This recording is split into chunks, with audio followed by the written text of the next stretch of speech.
Certainly not least, we're so excited to have Darryl Jelley with us today, presenting Rising to the National Stage. Darryl, or DJ as he is commonly referred to, has been a creative director and strategist for the past 25 years. He built the first digital interactive group at Hill Holliday, serving as SVP Creative Director, and led a team of over 50 creatives in both Boston and San Francisco. He then joined Brand Content, building brands from zero to go to market. And for the past 5 years, he was responsible for building the in-house agency at SNHU, growing it into a world-class in-house agency. In March, Darryl joined Element Productions to help build a division that services in-house agencies and supports their growing needs for digital content and strategy. DJ is a leader in the evolving digital landscape and is tapped by clients for his digital strategy and creative experience to stay ahead of the curve. It's such a pleasure to have you on the line with us today, Darryl, to share some of your knowledge. We're really looking forward to hearing your story. And I'm going to hand it off to you now so that you can take it away. Thank you, Emily, very much. I appreciate it. I just wanted to thank everybody for being here and welcome you. I'm very excited to be here, and I really do appreciate IHAF giving me the opportunity to talk. So thank you. I'm going to share some of my experiences today, my insights that I've gained along the way, and I hope hopefully you'll find them helpful. So let's begin. The objective of this is sharing experiences on how to scale a world-class creative department while keeping your eye on the future. A little bit of the introduction of the overview. So I'm going to kind of give you a little background on me, insight on building the right capabilities, and staying ahead of the curve. So a little bit about myself. As Emily stated, I was an SVP Creative Director Strategist. I have a BA in Commercial Design and Digital Media. I also have a Master's in Communication with a concentration in New Media Marketing. And I do like vinyl, as many people do. A little bit of background on my work experience. So I worked at a number of different agencies in my past. Some of them you've heard of, some of them you haven't. Century Partners was a great agency I worked with during the dot-com boom. I had some amazing experiences there. Then I moved to Hill Holliday, where I was asked to join and build an interactive digital group there. You know, basically, we built the interactive group from the ground up and working with top-tier 500 companies like Marshall, TJX, Fidelity, Dunkin Donuts, Dell Computers, etc. Again, I was there for 8 years. Really did some amazing work. Had some amazing people and worked, you know, as part of a cohesive team with inside the entire organization. So, you know, can't say enough about my experiences there. They were just amazing. But, you know, after a while, you build something and you work really hard to get it up and running. And so I decided after a little bit of a run that I wanted to try to do this in a different way. And so I jumped out and joined a company called Brand Content, where we actually built brands from the ground up. And we went after companies that really specifically had amazing offerings, but we didn't think people were really telling their story correctly or didn't even tell their story. So we basically had companies like iRobot, Monster.com, Keurig, Hyundai, Kia, and Diageo Innovation Group, to name a few. A really good small team at the beginning, and we built that thing up and really started to do some work that, you know, we were very proud of, and we were happy to lend a part in a lot of the success of these big companies. So after a while there, as you can start to see, I like to challenge myself and go after new things. I got an amazing opportunity to join a small school at the time, which isn't small anymore, but it was Southern New Hampshire University, and they had an online division, which was SNHU.edu. I met a CEO who contacted me and asked me if I would join and help them build their national brand. And so I said, sure, that sounds like an amazing opportunity. With my background and experience, I felt like this was a really good brand, and it was a brand to really, you know, put your heart and soul into. You know, a lot of products that we deal with, whether it's a coffee maker or, you know, a car or something, those are great products. But this product definitely was one that I truly felt, you know, had the kind of stuff I really wanted to do work for. I didn't feel like there was a lot of work, really great work being done in education space at the time.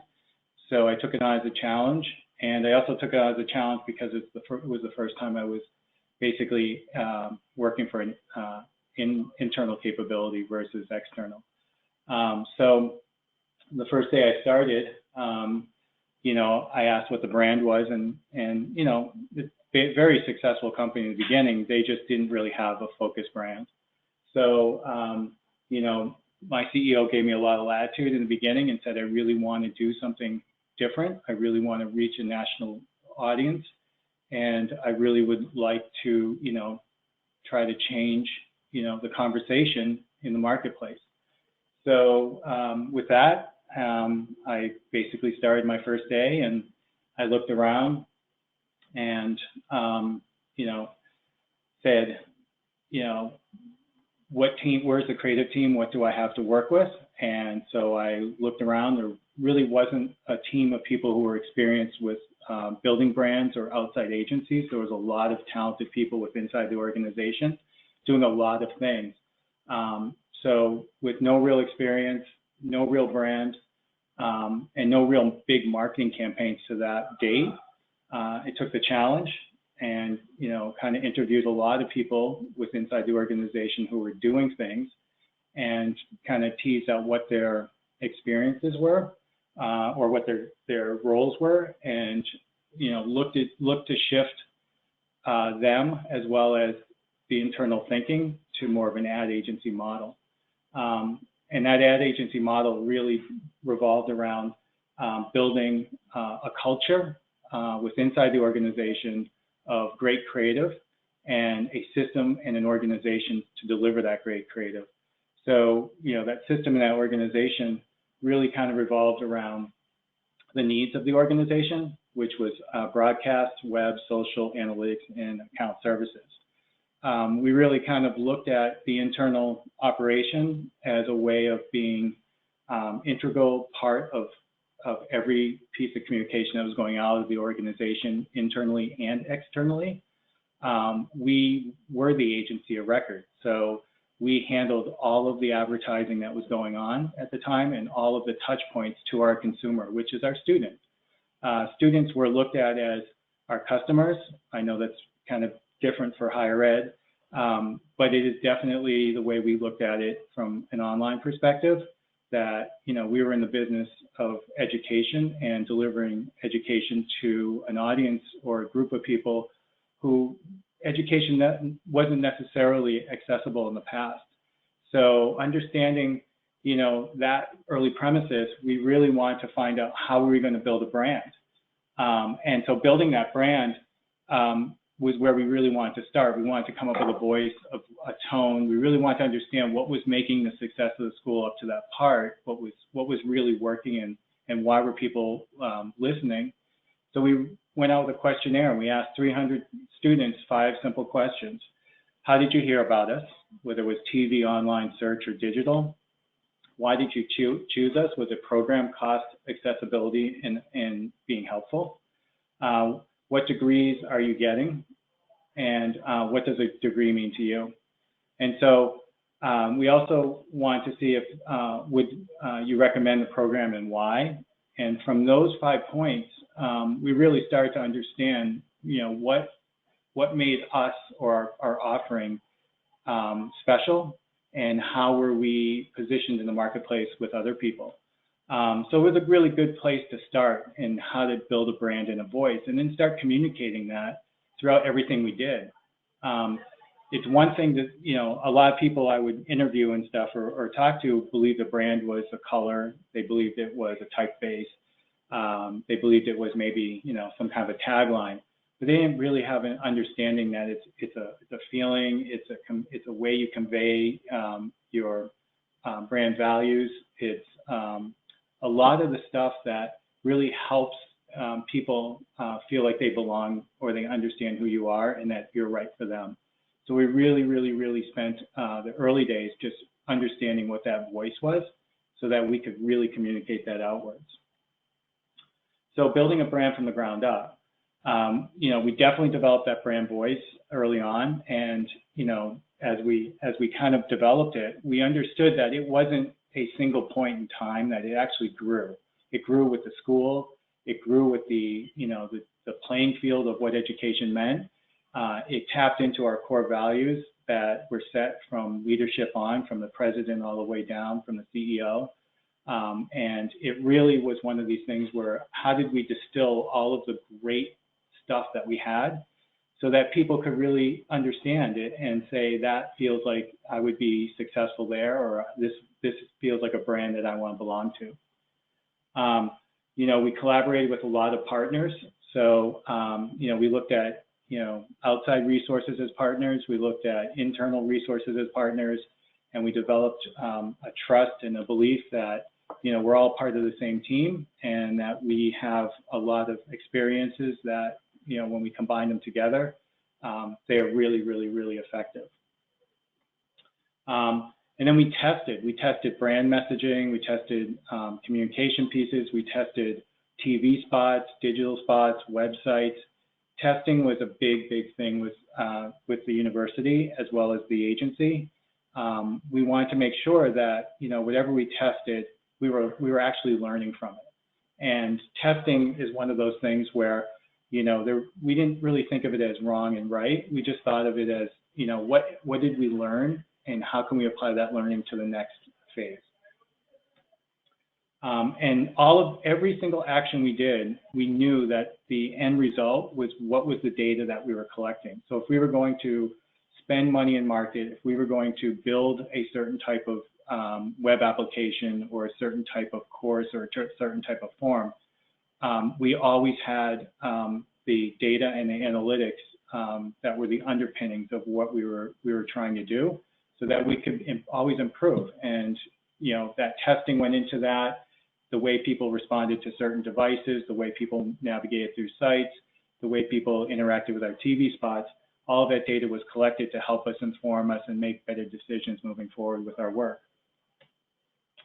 Lessons learned along the way. So this goes back to the point where there really isn't any wrong or right. So we said as a university as well as a creative group that, making mistakes is actually not a bad thing. And learning from those mistakes is really important for us. That's how you grow a really great brand, as far as how you're communicating with pieces, what's working, what isn't working. And, building that brand should evolve. And some of those lessons you learn help you evolve. So, we knew that from our lessons that we learned, we knew that TV drove results early on. So 5 years ago, we heavily leveraged ourselves into TV. We knew that that was a way for people to see insight to who we were and to reflect who they are through our commercials. And some of these lessons are really specific, but I just thought I'd share them with you because they're actually kind of funny sometimes when you think about it. Unique URLs and phone numbers did not work well on TV spots. So, as there's always a discussion between brand spot, a direct spot, or brand direct spot. And so, we did lots and lots and lots of TV and lots of testing to find out whether our viewers were really going to type in a long URL or a specific URL, or really going to remember different numbers. So, in the beginning, we all thought we were smart, and as we trafficked out 63 different TV end cards, so we had 63 spots we were trafficking around the country, we decided to put 63 unique URLs and 63 unique phone numbers. And needless to say, the results weren't very good. And that's when we really started to understand, having a single call to action and switching the logo from Southern Hampshire University to SNHU.edu, we could really, simplify the call to action and really make it about the emotion and what the commercial was really intended to do, versus trying to jam everything into the last 5 or 6 seconds of the spot and get people to respond to it. If we can, change the way someone feels or makes the conversation make sense to them, that's the intention of the spot, and then let them find what that really means to them if they go to our website. So we have multiple ways of tracking besides using URLs or phone numbers. And we just wanted to make sure that we were communicating our brand very clear and very loud, and using a messy end card really wasn't helping us, at least for this client. So one of the things that we really focused on, and I think if you go back and you take a look at some of these spots, we paid a lot of attention to music. We knew with this audience, music is very important. It's actually what we call auditable branding, where if somebody hears the spot and they see it a number of times, that music actually helps people remember certain aspects of what your commercial is trying to get across. And it certainly makes a connection with a group of audiences of people that we were trying to attract. So we spent a lot of time really focusing on what types of music really help make a connection to our students or make a connection to our customer at the end of the day. And we also learned very early on that if you really want people to connect with your product, you really should show people using your product or people who have used your product. So we went and did a couple commercials with actors, and when we started to look at the spots, we were like, they feel polished. They don't feel like you're making a connection. So that's when we really started to kind of really make that dive into looking at what is our student, who is our student, how do our students act, and then really going out and meeting those students and showing them in our commercials. And we know one of the big things, especially in this market, especially for education, our audience typically were students who have, they're hardworking adults, they have a job, they know they need a degree, they may not have been successful in school before, but getting a degree online fit and it was accessible to them. So we wanted to make sure that, what messages we found worked were not that there was somebody there to help you per se, but that there was support whenever you needed it. If we came out with a help message, like there's always someone here to help you, it kind of negatively in our testing showed that people thought school was too hard.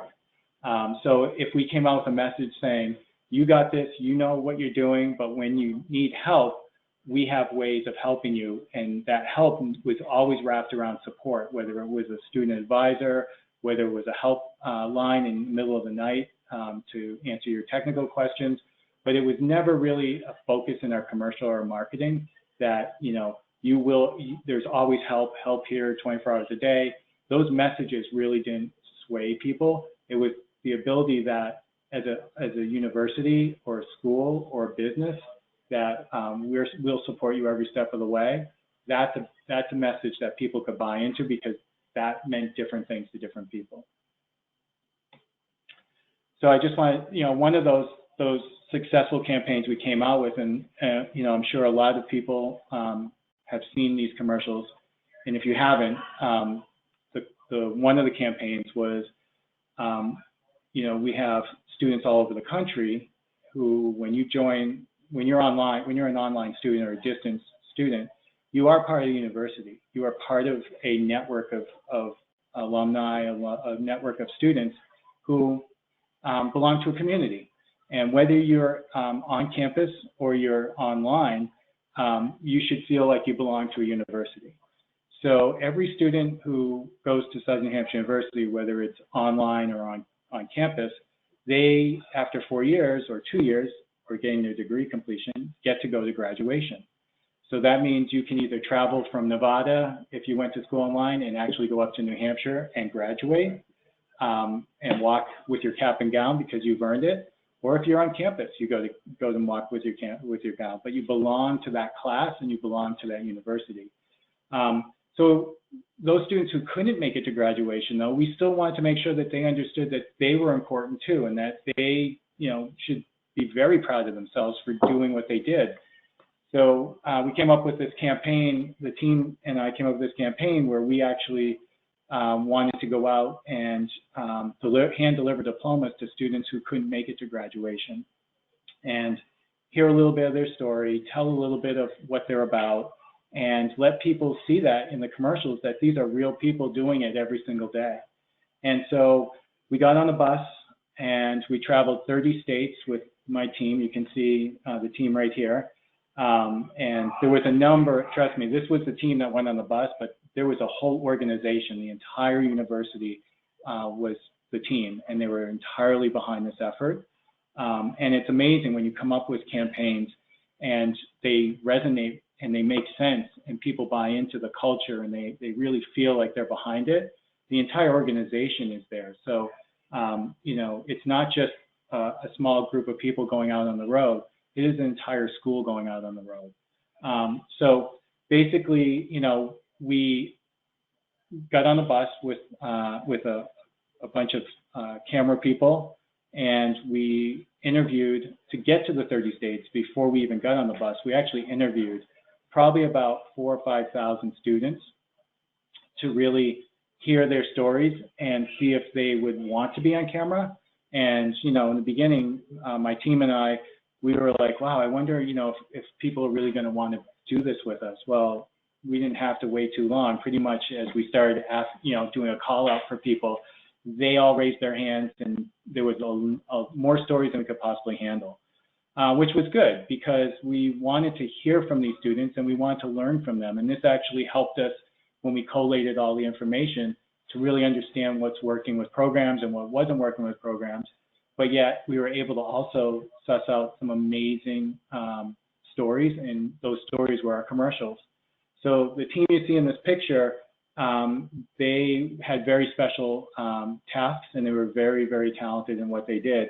So we had our social media team, we had our editors, our creatives, and our account people. So these very brave souls, I'll have to say, went 30 states, 27 cities, and it was, we did 6 weeks, and we captured 600 hours of footage and came back. So that footage was used in multiple different ways, and we understand this internally in our agency as an umbrella strategy, where we went out and collected all of this story and all of this information, and we could cut multiple commercials with it. So the first commercial was the umbrella spot, which would actually, expose everybody to the concept of this bus traveling around the country and why they were doing it. And then each one of the stories underneath the umbrella was very specific, either to a story or a community or a degree. So whether it was a military person or whether it was a nursing person or whether it was just a student getting, who worked 3 jobs and finally got their degree, we wanted to represent everybody and show that.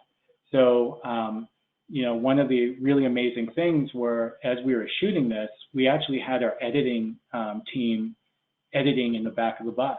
So we were able to actually start seeing this stuff, reviewing it, and seeing just some of this amazing stuff.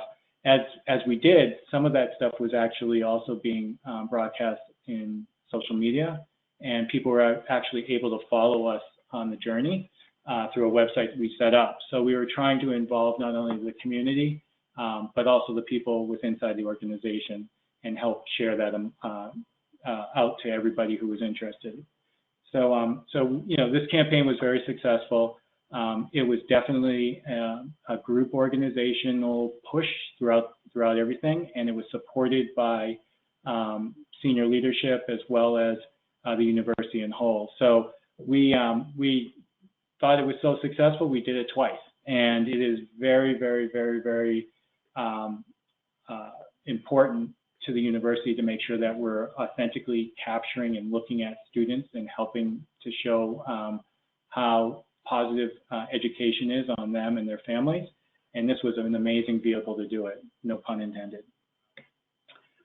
So again, going back to that 600 hours of footage, you can start to see where we put all that footage and how we were doing it. So before we even got on the bus, we actually had everything planned out of where we wanted all of that strategic content to go, so that while we were shooting it, we were actually able to shoot photos, we were actually able to shoot video, we were actually able to make sure we were capturing content for social, and we were making sure that if we were going to be doing display advertising, that we had the right stuff we were going to need. So it's basically almost like, it's like the one big hit that would help us, generate a lot of different media outlets for the next 4, 5, 6 months.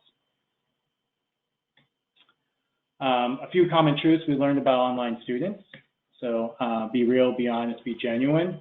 I think, we always want to stay away from that over-promissory of like, it's easy, you can get it, you can do it, to we're behind you, we believe in you. So just trying to make sure that you're never telling someone that, they can absolutely do it. Some students may fail. It is what it is. We just want to make sure that they have an understanding that they have a better chance of succeeding in this place than any other place. And that is a very honest and genuine message. We understand from all the interviews, either on campus or on the road, that every one of them wants to belong to a community. It is very important, for a distance learner who is in the middle of the country to feel like, they're not in a room by themselves with just a paper they're writing, but that there is a whole bunch of people behind them, that they belong to this university, that once they graduate, that they are definitely, a graduate, and they are definitely going to be able to, achieve whatever they put their mind to, because they're part of this bigger community. Again, and that's, they want to belong to something bigger than themselves. So a lot of these people are very, very, very into social good, family causes. They all have these other things that they belong to, and this is a way for them to fit, for an education to fit into their lives.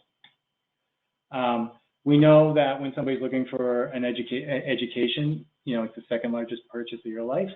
A lot of students, they definitely will reach out and they'll ask people, they'll ask their friends, they'll ask their family, what do they think about this school? Have they heard good things or bad things? And that's why social listening posts are extremely important.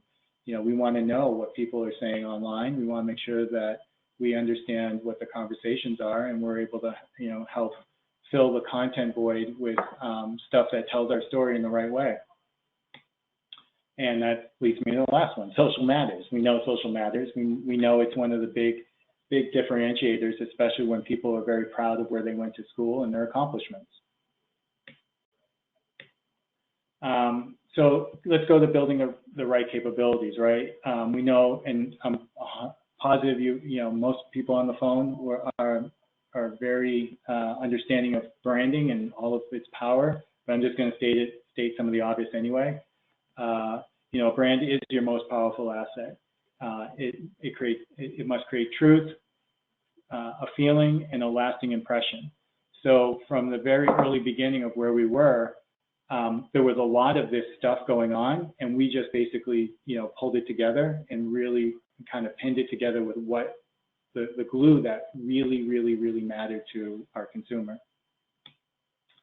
You have to have a compelling, resonant brand, send the right message to the right audience in the right way. So we know, as most of you, there are so many different vehicles today to deliver your brand or your message or your voice, that you have to make sure you're communicating it in the right way, in the right vehicle. So, just having a TV spot and throwing it into social isn't necessarily going to work. We need to recraft it, we need to build it, we need to change it. We actually need to concept a different spot that works for social than it would be for what you see as a 30-second spot or 15. We also know that we can segment audiences and make sure that the message or the brand is relevant to them. So we found out from our learnings that audiences have they have trust in certain groups.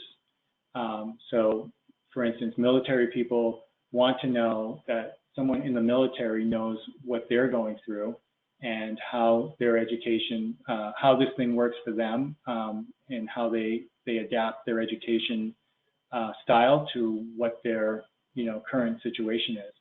So when we're thinking about the brand, it definitely has a voice, and that voice needs to be understood in a way that you can actually start to communicate it in a relevant way inside each medium. A consistent plan for keeping your brand top of mind, broadcast, social, and partnerships. So when looking at total communication strategy, what is it that we are communicating at a high level that keeps us top of mind? What's the walk away? What's the takeaway? Throwing 1,000 things at somebody and saying what sticks isn't necessarily the right answer.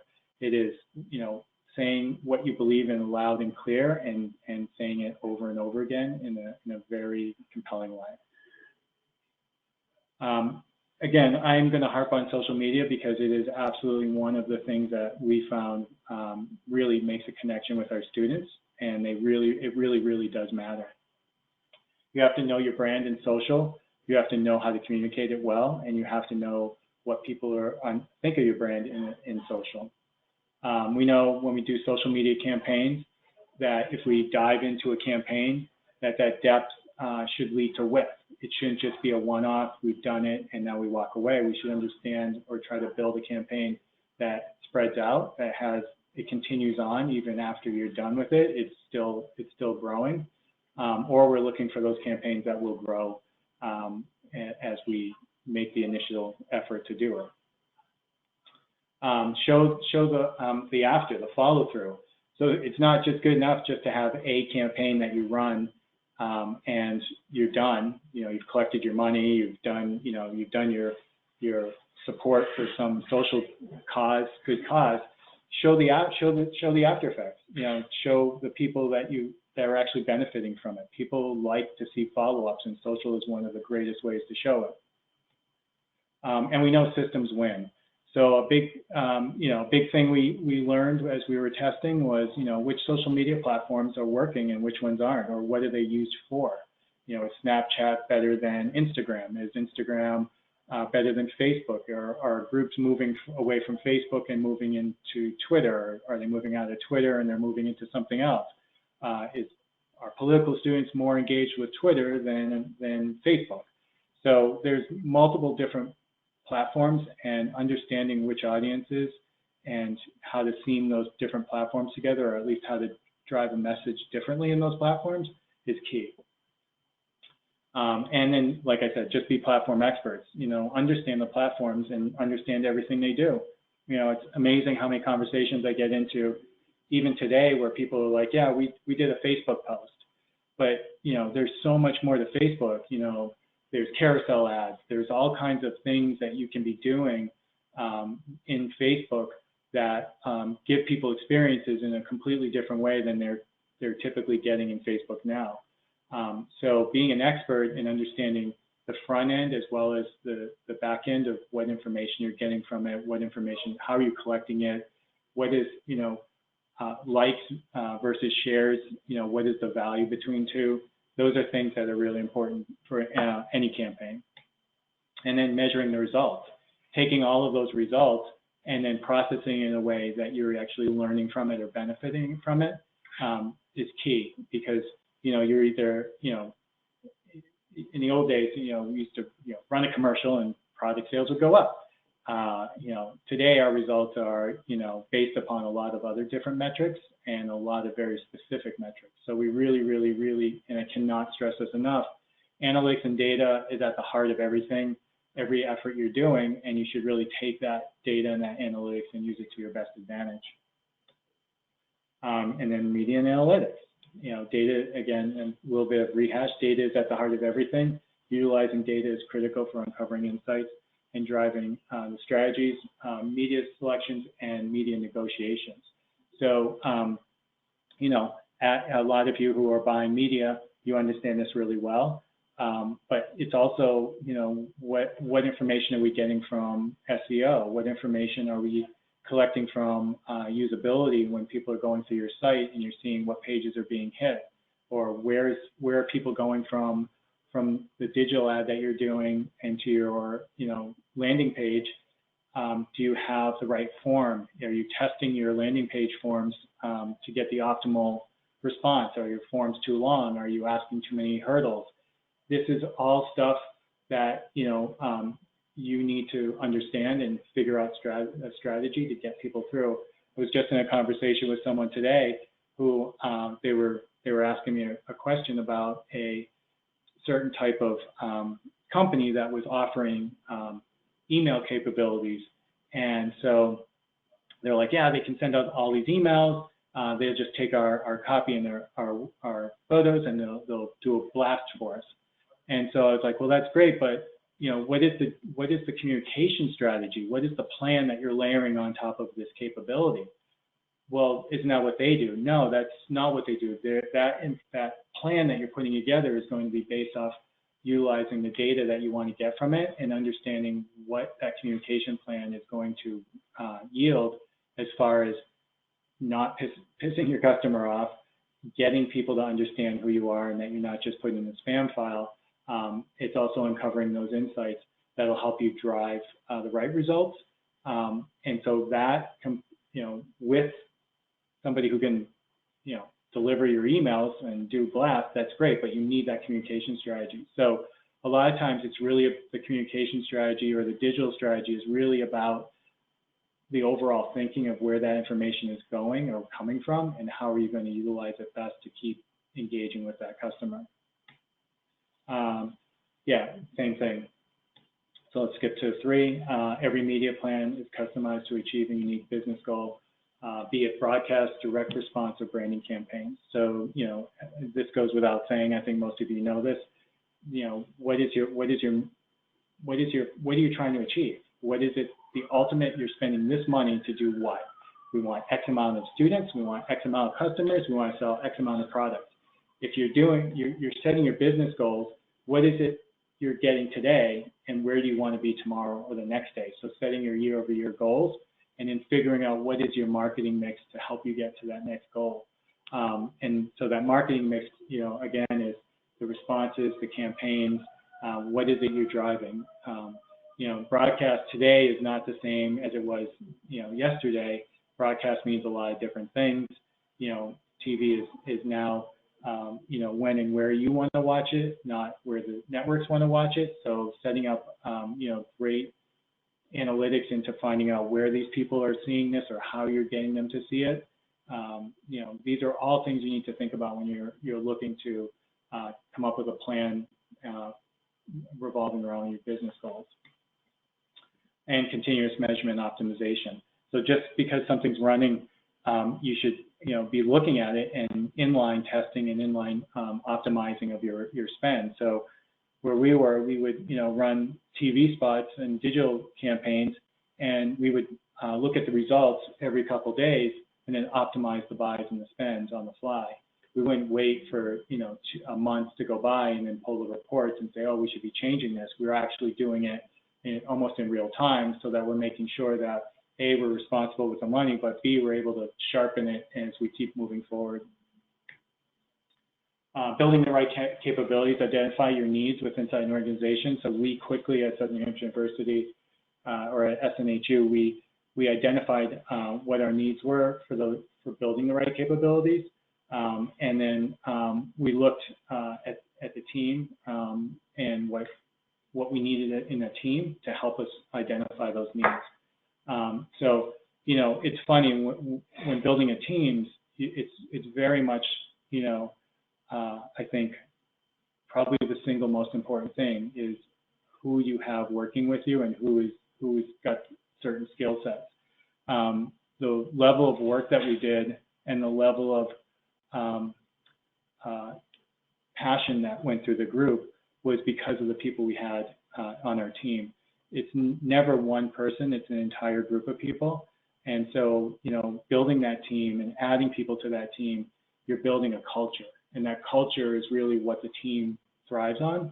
And so if you're engaged with your team and you're building that team's core capabilities, when somebody comes to you, they feel like they can be heard and that you're listening and you understand what they need. Or you can rationally explain what is going on and why you need to make a different decision. having those people, be part of the decision process is extremely important. Having them, clearly from their perspective, understand their challenges and help to help them do a better job. Leading and motivating a highly creative team, it takes a lot of work, and I think being a creative helps a lot of times because you actually have been there, you know what it takes. But it also is one of these things where it can be really challenging because people don't necessarily all want to align around a certain way of working. But having a couple of strategies that we did to kind of motivate and lead our team to a better result was aligning every single morning around whiteboard, what we call whiteboard, which is basically where the jobs are and what's going on. And if people need help, getting the right help at that time, or if something needs to be stopped and we have to discuss it and then realign what people's expectations are of it. We wanted to make sure that we were all working in unison with each other. And it's not all happy-go-lucky. I mean, there are things that are just not going to work out, and you need to come together as a team and try to solve those problems.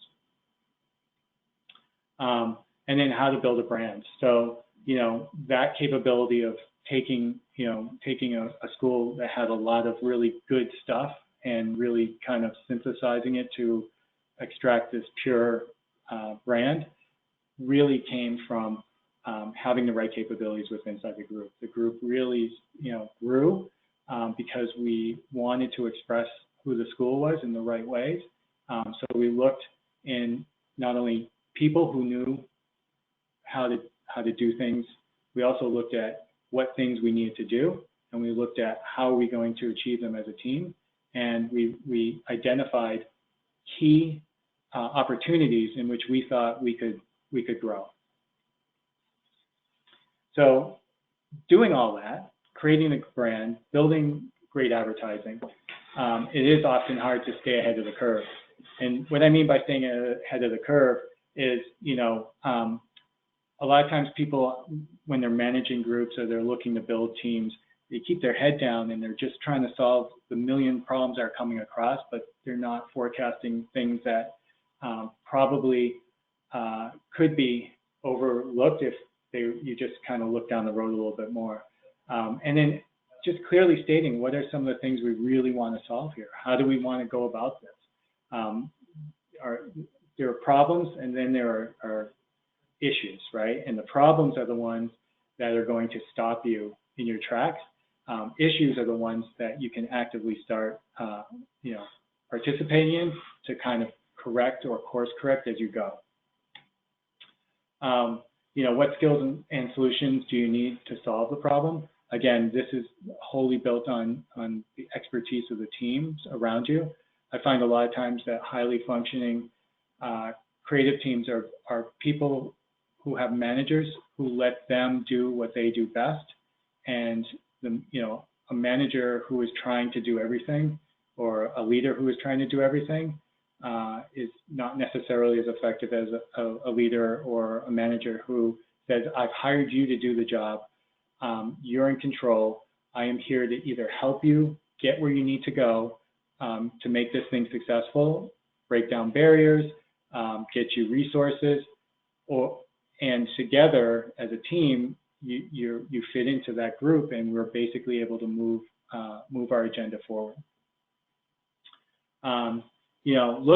Look to see, this is really important, right? Because this comes down to a lot of budgets and a lot of stress I think a lot of people internally have when it's coming to build great creative is capabilities, right? So early on, we started to look at what capabilities we need to build with inside Millionaire Creative.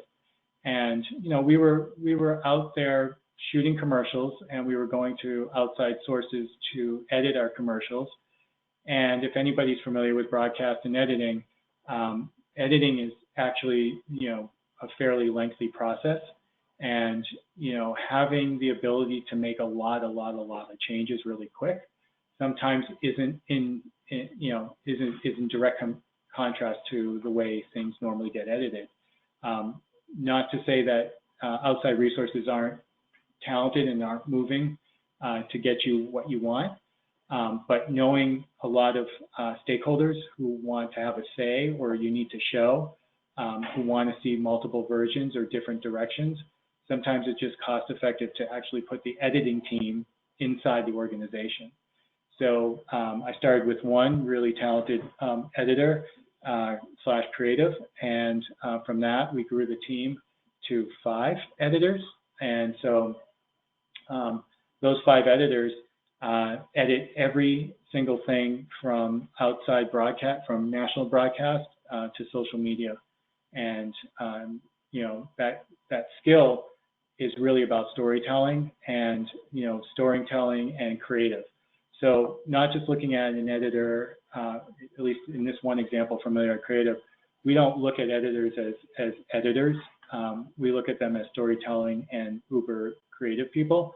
And those uber creative people have a voice and a say in the way the work is being created. And it was absolutely one of the reasons why our creative / editors were actually concepting and on the TV spots with us, shooting and working as a cohesive part of the team.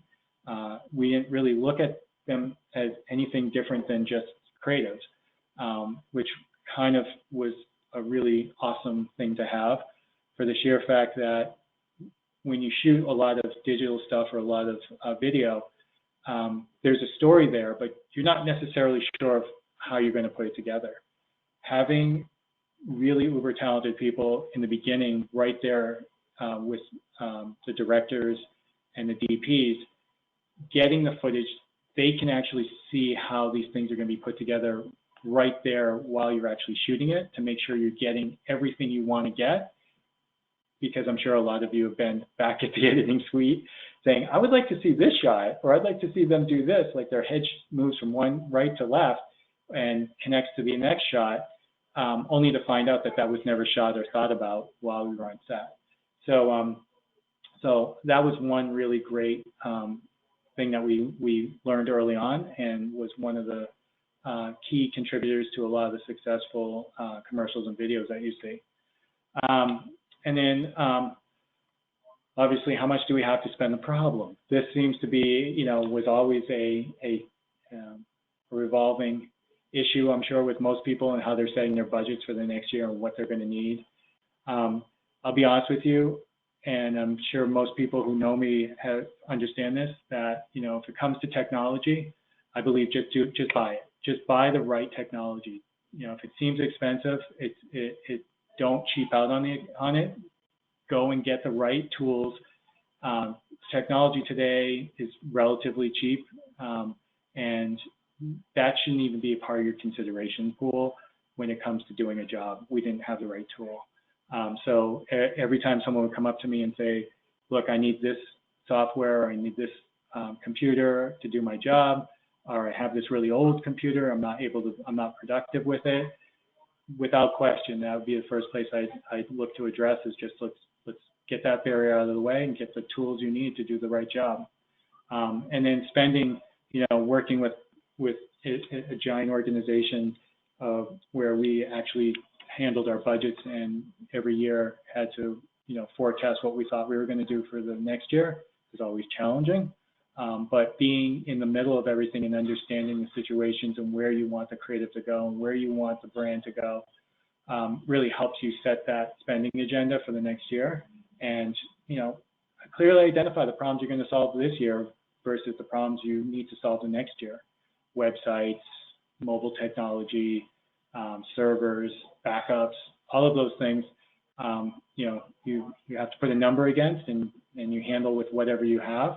But people need to understand that, you know, you need to spend money to make, you know, things happen. And so I totally understand, you know, the challenges behind that. I've seen it on both sides of the fence. And, you know, that's the way we went about it, was just to make sure that we were identifying which problems we could handle and putting a number against it. So part of that challenge in being able to spend that money was, you know, outside resources versus inside resources.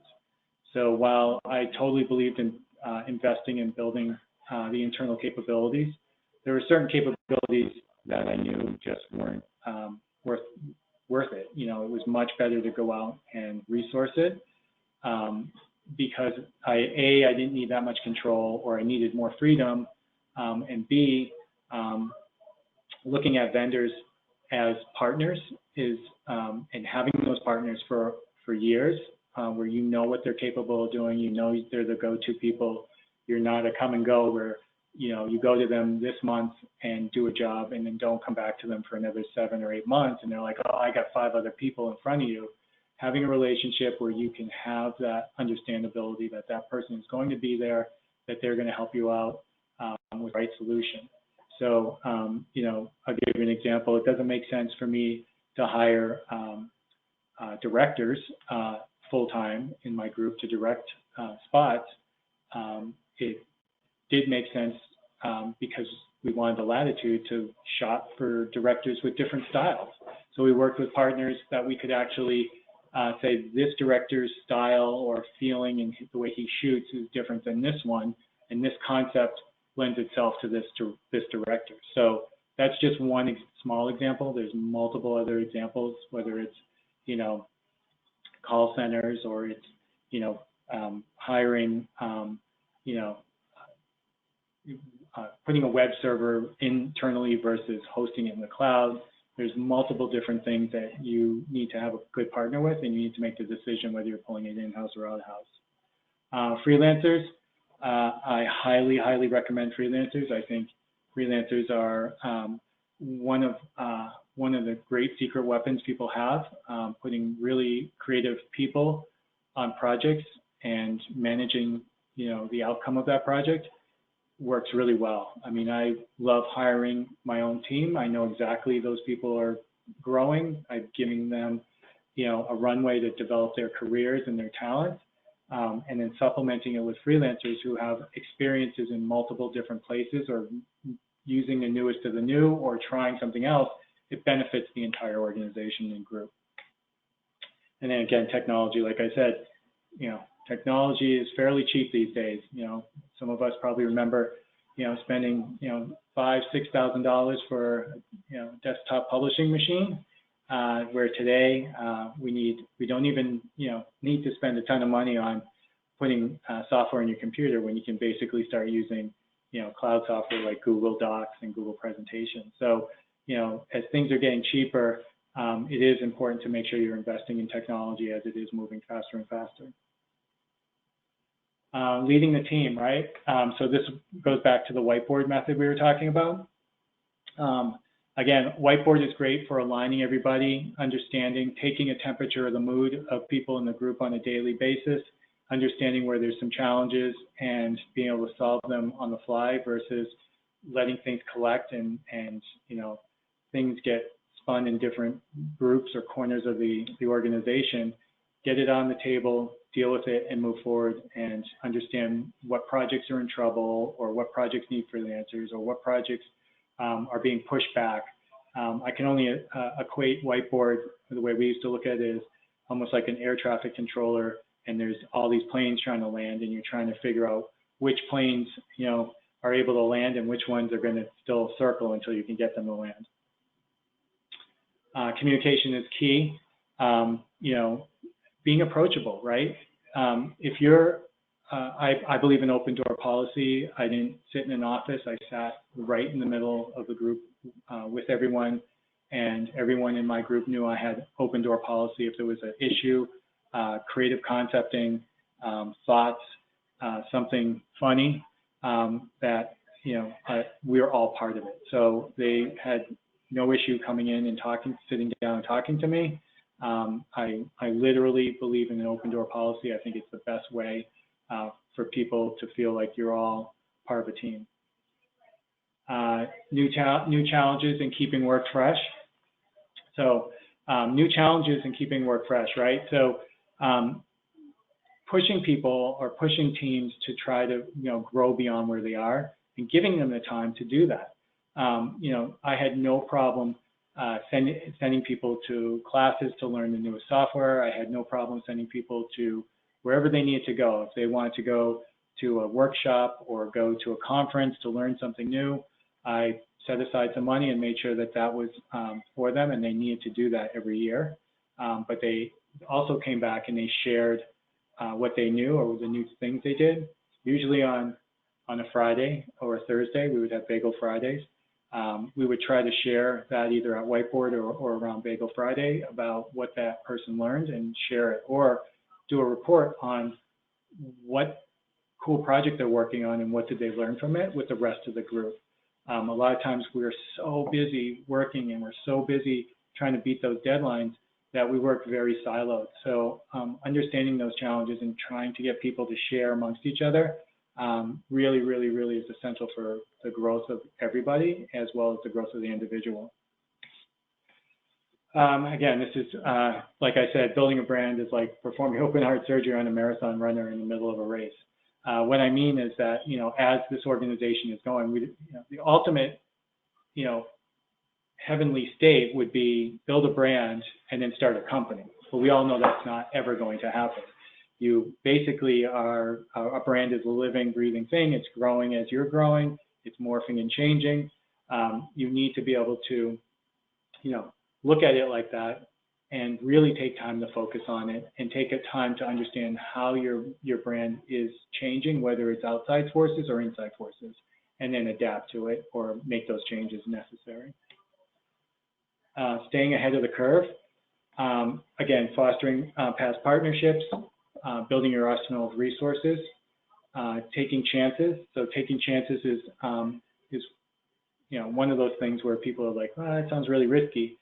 Taking chances means, just because you haven't done something like that before doesn't necessarily mean it's off the table. And, looking at what could that possibly mean, and either doing a small test or trying to take it in a direction that hasn't been done before, looking at it differently. So take a chance in trying something different. No one ever got on the road on a bus and delivered diplomas to students. We took a chance. Went to my CEO, we asked him to do it. He took a chance on us. I mean, he asked us how much it was. We told him how much it was. He took a big chance. These are the things that, will either separate your brand and make you a leader, or, if you don't take those chances, you could, possibly come to, being kind of in the mix with everyone else. Learning from past successes and failures. I think you've heard that a lot, and it's actually kind of poignant for an institution of higher ed, where you definitely are all about learning, and you're learning, and your success from that learning and keeps you moving and growing in a bigger direction. So that's really the end of it, and I definitely appreciate the time talking to you and giving you some insight, and I hope anything I've talked about here today someone will benefit from it. But if you have any questions, I can open it up. I think, Emily, we can take some questions. Is that correct? Yeah, we certainly can. Thanks so much, Darryl. This is great. As a reminder to folks that are on the phone still, I know we are just up on our time here, but for people who can stay on and do some Q&A, feel free to. We're happy to answer questions like Darryl said, and I have one that's already come through, so I'll start with that. But for a reminder for folks, if you do have questions, there is a questions box on your GoToWebinar toolbar where you can submit those. So the first question we have here for you is about the name for your in-house agency at SNHU. It was titled Milliard Creative Group. Now, did you get pushback on creating what appeared to be a standalone entity within SNHU, as well as why did you do it, and how important do you think it was for that group or for any in-house group to create its own agency brand? Yeah, that's a great question. To be completely honest with you, my CEO thought it was the best idea ever. He actually said, I did it for a couple reasons. One, I did it solely for the idea that I needed to make sure everybody felt like they belonged to a group, and then inside that group we could develop a culture. There was always been this question of, is an in-house agency more creative than an outside agency? And in my world, there is no outside or inside agency. Extremely talented people who have the exact same skills and the exact same talent that anybody else does. And I want to form a group that challenged, convention, and also gave everybody the belief that we can do anything as a creative group and that anybody else can. So giving it a brand, we sat around in a room as a team and we threw a bunch of names on the wall. And because SNHU is actually in a mill yard, an old factory mill yard Creative came up. So, A, no pushback. B, it was well received for the group. And, I truly believe, that brand lived internally, but it was also something that people are looking to better their careers. They're looking to put something on their resume that says, I worked at this place and I did this and here's where I am. And if we could make it a legendary group named Milliard Creative, then that was all the better. So I hope that answered the question. Yes, I hope it did as well. If it didn't, that gentleman who asked it can certainly let us know, but it seems to cover all the bases. Another question we have here for you, Darryl, is do you feel as though you lucked out with executive buy-in, or did you have to build relationships and push to get what you wanted to do? I'd say a little bit of both. I had an unbelievable executive team. My CEO was amazing. He was definitely someone who wanted to challenge convention. And a lot of those, battles happened before I got there to allow him to build an environment in which this school could grow in the way it does. So I lucked out that way. And yeah, with any job, you are the leader of your group, and you will have challenges along the way. And some of those challenges are actually very healthy. Those pushbacks, those, heated discussions about how things should be, they lead you to better conclusions. So I did luck out, and B, every organization is going to have them. It is your job as a leader to stand up for your group and have your executives, making sure your executives are supporting you, and they did every step of the way.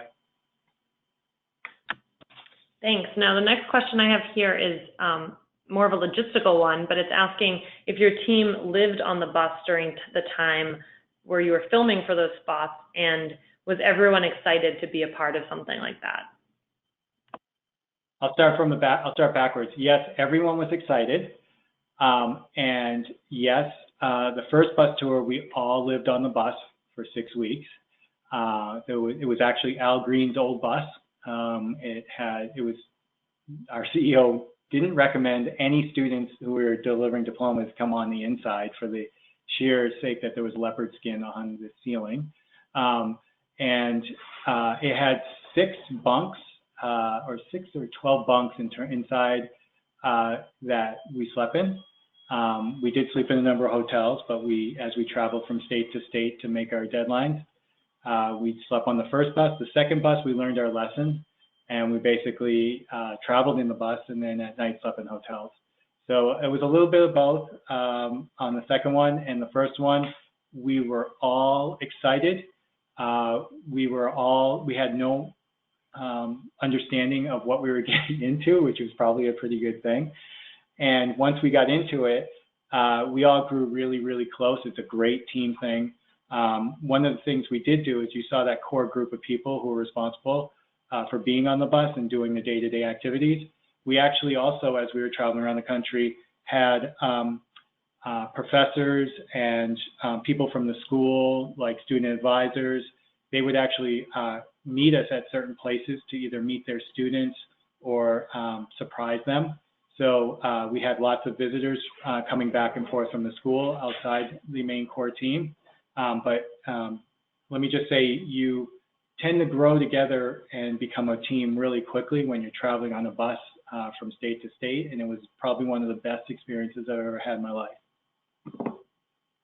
That's great, Darryl. Thank you. It looks like that's it for questions today. Thanks to everyone who stayed on to do Q&A with us. Thanks so much again for presenting today, Darryl. It was great. And as always, for folks that are listening in, you will get a 2-minute survey from Kendra later, so you can share your feedback with us. We always love to hear how you enjoyed the content today, so please take some time to do that. And thank you all again for your time. Have a great day, and hope to see you at the next IHAF event. Thanks again, Darryl. Thank you very much. Have a great day.